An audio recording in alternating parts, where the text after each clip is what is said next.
A lot of people wonder why they say in the Appalachias not to go into the woods at night, not to whistle, not to sing, and always make sure you close your windows and you lock your doors and absolutely never respond to anything that calls your name. So, this goes back to an old Native American belief in the area that these mountains were home to spirits and that they would come out and wander during the night. And I've heard two stories that will give you an idea as to why you should not do these things at night. So there was a man named Jeff. He lived outside of Knoxville, Tennessee.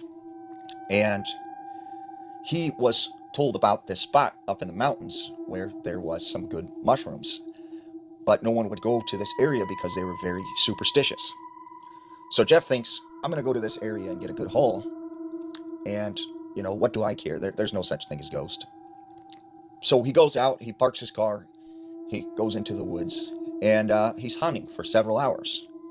He starts to notice the sun is going down, it's getting dark, it's time to head back to his vehicle. Now, as he's walking through the woods, he all of a sudden hears, Jeff, Jeff, come here, come, Jeff. And he hears his name being called. So Jeff knows from legend that if you hear something calling your name, you do not respond. So he just keeps on walking, and all of a sudden, he hears this louder and louder, his name being called. And then he starts hearing screaming coming from deep in the woods. And he hears laughter, and he hears what sounds like people just talking all around him. So he starts walking faster and faster. And he knows the way he came in, but for some reason, it feels like the trees are almost moving, and he is going in the wrong direction now. And finally, he comes out sort of to this open area, and he sees a man standing out in this field, but he's turned around looking in the opposite direction.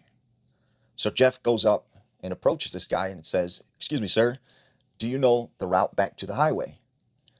And when this man turns around, Jeff realizes that it's himself, and he's all bloody and bruised, and he's just staring back at him. So Jeff runs as fast as he can for several miles, gets in his car, and drives back home.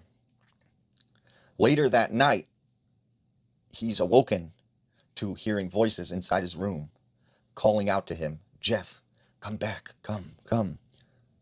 And so Jeff never went back into the woods again, mushroom hunting. And the second story I've heard is there was a couple who decided they were going to live in the Appalachian Mountains for a summer. They find this